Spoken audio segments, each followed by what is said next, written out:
New Year's is upon us, and there'll be millions of Americans out and about at big parties and clogging the streets around bars and nightclubs in cities around the country. Not everyone likes to go out and celebrate with a crowd on New Year's Eve. Some like to sit home with family or maybe a few close friends and watch the festivities from the comfort of their own living rooms. That doesn't mean they can't have fun, though. Our guests have suggestions on how anyone can celebrate safely and eat heartily that night and enjoy the sports broadcasts the next day without all of the hassle and expense of going out on the town. Are you the kind of New Year's reveler who likes to sit home with an old movie and some alcoholic beverages? If so, Tim Federle has a plan for every type of film buff in his book, Gone with the Gin: Cocktails with a Hollywood Twist. Federle is a writer, former Broadway dancer, and film aficionado. He says that if you're by yourself, with your significant other, or if you're just getting together with the girls, he has the cocktail and movie for you. I might suggest The Sloppy in Seattle, which is from the comedy section of the new book, which is broken up into all sorts of different sections that you may have found in the old days at a Blockbuster, now on Netflix, of course.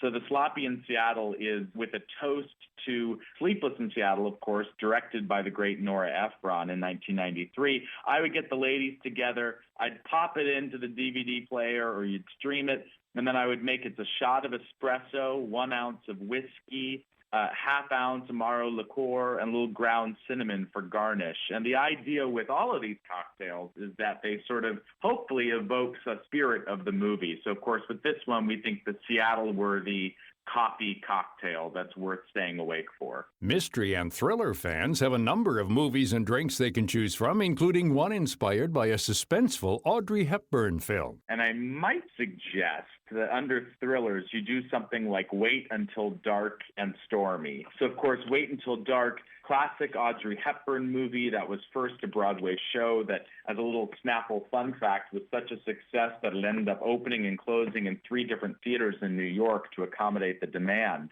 It's a slightly creaky movie now when you watch it, which, of course, also helps make a cocktail go down more easily or vice versa. That's 2 ounces spiced rum, half ounce lemon or lime juice, and ginger beer to fill to the top of your glass. And the idea here is that it's such a quintessential cocktail. It's so simple you could make it with your eyes shut, as, of course, the plot of the movie revolves around a woman who's outwitting a bunch of crooks, even though she's blind. Federle says he's kind of partial to movie musicals and has a drink to watch a holiday classic by. My personal favorite, as somebody who grew up watching this movie with his family, is The White Russian Christmas, which is, of course, a nod to White Christmas from 1954. Interesting fact about that movie, of course, George Clooney. Some of your listeners may know his aunt, Rosemary Clooney, who starred in that film. And this is a White Russian that has a twist on it, of course. It's got the vodka, but then it's a creme de menthe liqueur, Irish coffee liqueur, eggnog, and some crushed candy cane for garnish. As a former Broadway dancer, Federle has a cocktail that goes perfectly with this dance classic. So I'll tell you about Sippin' in the Rain because Gene Kelly is one of my favorite dancers of all time, and he actually co-directed the film, which a lot of people didn't know. Gene Kelly himself co-directed with Stanley Donen. 4 ounces of champagne, 1.5 ounces of orange juice, 3/4 an ounce of raspberry liqueur, raspberry for garnish, and then, of course, you got to stick an umbrella in the Sippin' in the Rain. So that's a get-up-and-go drink that'll have people saying good morning, of course, as they sing in the film. Federle also features snacks to go with the cocktails inspired, again, by famous films. So I got the Silence of the Lamb burgers, Grillers in the Mist, the Breakfast Cereal Club, True Grits, and Life of Pie, spelled P-I-E, which is a really delicious vegetarian Indian pie. If your tastes turn more to beer than cocktails, Christian DiBenedetti has a book full of beverage and food selections that'll take big brewery beer drinkers a bit out of their comfort zones. DiBenedetti is co-author with Andrea Sloniker of the book Beer Bites: Tasty Recipes and Perfect Pairings for Brew Lovers.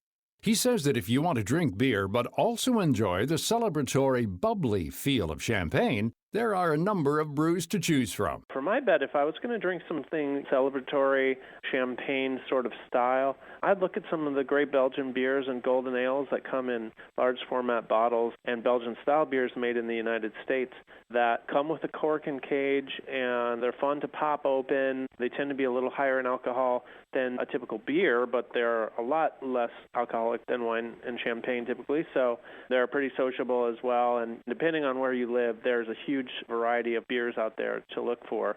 But, that can be fun from the celebratory sort of angle. And as far as just celebrating through the holidays with craft beers, there are so many different varieties now that pair well with food and that fit different situations. One of the most popular of those craft beers is India Pale Ale, or IPA. If you tried it 20 or 30 years ago and thought it wasn't your style, Di Benedetti says that you should give it another chance. In the 80s and 90s, when that style started coming out in the U.S., craft brewers were bringing them out. The very, very first sort of commercial one was in Portland. First sort of widely bottled and packaged beer was by Bridgeport, and at the time it was considered extremely bitter, almost a radical departure of beer. These days it barely registers on the bitterness scale compared to what it's out there and the hopping scale. But anyone who's interested in beer should know that these days American IPA has really backed off of the bitterness side and amped up the floral and aromatic side of hops, which is a great thing. It makes the beers a lot more approachable in terms of having more than one and also enjoying what those beers are all about, which is hops. And, hops being the flower that gives beer bitterness and aroma and helps with the bubbles and has a lot of magical properties for the beer. For revelers and football fans who are dedicated to their Guinness, there's no substitute. But if you're hesitant to try the Irish brew because you think it's too strong, Di Benedetti says you should think again. Guinness is one of those beers that will always be, I think, for better or worse, the most misunderstood beer in the world because it is technically a dry Irish stout. And dry Irish stout, Guinness is the most famous version, but don't be fooled by the color of that beer. When anyone talks about Guinness or looks at it, the common reaction is, ooh, that's a heavy beer. I can't have more than a few sips of that. I'll fill up. But the fact is, Guinness only has a few more calories than a bottle of Budweiser. The color is dark. The color comes from roasted malts that are just like coffee. If you roast coffee for much longer, the coffee in your glass is going to be much darker. The same goes for beer. When we roast those grains, they turn dark. But as it turns out, Guinness Stout is really a light beer, about 15 more calories than a Bud Light. The book is called Beer Bites, and Di Benedetti says they have included food that will go great with each type of beer. For the Irish stouts like Guinness and its craft beer counterparts, they have an interesting twist on the traditional slider. Andrea came up with a gougere slider bun, which is like the airy kind of Burgundian cheese puff that you can make ahead of time. We use those for the bun on a beef slider. You go through the process of making these gougeres, which are just yummy. They're just kind of chewy and delicious. This is a great invention by Andrea. And then make some homemade pickled shallots. Just takes a few minutes. And then some little mini beef patties with some Worcestershire and Dijon, maybe some shredded iceberg, a little mayo. These little sliders are a huge hit when we serve them. They fit in 2 fingers, basically. You can just pop them in your mouth, and they're great for entertaining people watching the game, what have you. For the IPA beer, he suggests a pizza with Brussels sprouts. We ended up working with some classics. One that we did is very seasonal, is a Brussels sprouts and taleggio pizza.